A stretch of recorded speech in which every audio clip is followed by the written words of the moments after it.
Manifestações de rua em todos os lugares e em todas as situações são formas de exercício direto da política pelas pessoas.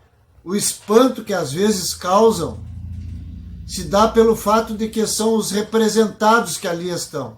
Em um certo sentido, a presença dos eleitores nas ruas para defender algo ou protestar contra algo representa um desacerto político que em algum momento terá que ser resolvido.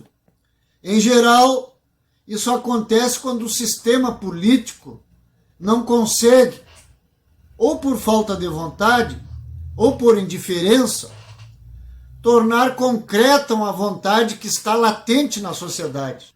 No Brasil, temos uma larguíssima história de manifestações políticas de rua. Não falamos, evidentemente, das manifestações que ocorrem em momentos eleitorais, mas em momentos excepcionais, quando o povo precisa utilizar esse mecanismo especial de exercício da política e da comunicação, que é o protesto de rua, porque as instituições representativas não caminham no sentido da vontade do povo. A excepcionalidade da forma, quando as pessoas precisam sair de seu cotidiano, de suas casas, para marcarem presença no espaço público, evidencia pelo menos duas características importantes que esses eventos trazem: a gravidade e a urgência.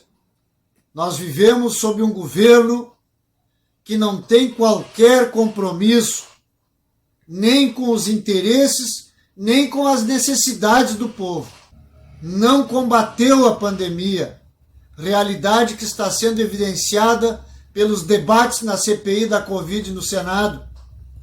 E também não protegeu a população mais necessitada, trabalhadores e pequenos empreendedores, dos efeitos da instabilidade econômica que costuma acompanhar situações de crise pandêmica.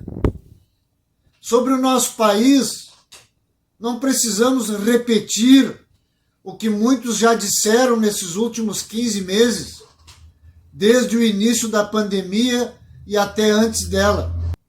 O resultado é um número absurdo de mortos, indicadores recordes de desemprego e o retorno da fome nos meios mais pobres da nossa sociedade. Uma tragédia.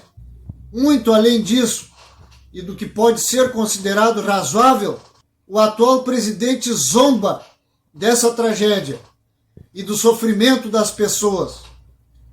Age como um louco autocentrado, para o qual não importam os sentimentos dos outros, mas apenas a sua vontade de poder.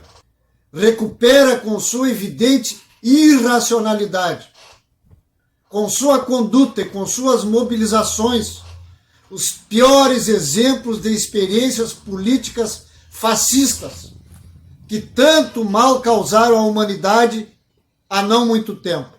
As motocicletas que vem promovendo são apenas um exemplo esdrúxulo dessa vontade de impor à sociedade o medo e a mentira. É óbvio, portanto, que vivemos uma situação que nos impõe uma compreensão de gravidade e urgência. E por isso é natural que as manifestações de rua se imponham como uma expressão legítima do povo. Não é verdade que esses atos anti-Bolsonaro têm a mesma compreensão do bolsonarismo sobre os cuidados que se deve manter no período pandêmico. Ao contrário, são manifestações que pretendem deixar evidenciado que o atual governo e o atual presidente são os principais elementos nefastos que impedem o desenvolvimento de uma política nacional de combate à pandemia, o que nos garantiria uma eficácia muito maior no controle da Covid-19. Vamos para a rua em 19 de junho, por uma imposição da realidade. O cálculo é que os riscos de não estar nas ruas são maiores do que os de estar. O terror antidemocrático se impõe quando não há resistência. E a estratégia para evitar a resistência é exatamente a da imposição do terror, através de uma ideia de impossibilidade da resistência. Daí, o golpe contra a democracia se origina sempre de uma conjuntura de alta ofensividade dos golpistas e baixa resistência dos golpeados. Mostrar nas ruas o nosso protesto e a nossa vontade de resistir a qualquer ação antidemocrática é fundamental. Portanto, para reverter esse ciclo que estamos vivendo no Brasil sob Bolsonaro, que parece ser um caminho para a morte e para o autoritarismo, é indispensável que a população vá para a rua com todos os cuidados, de máscara, com álcool gel, protestar contra esta tragédia que está aí por total falta do governo federal.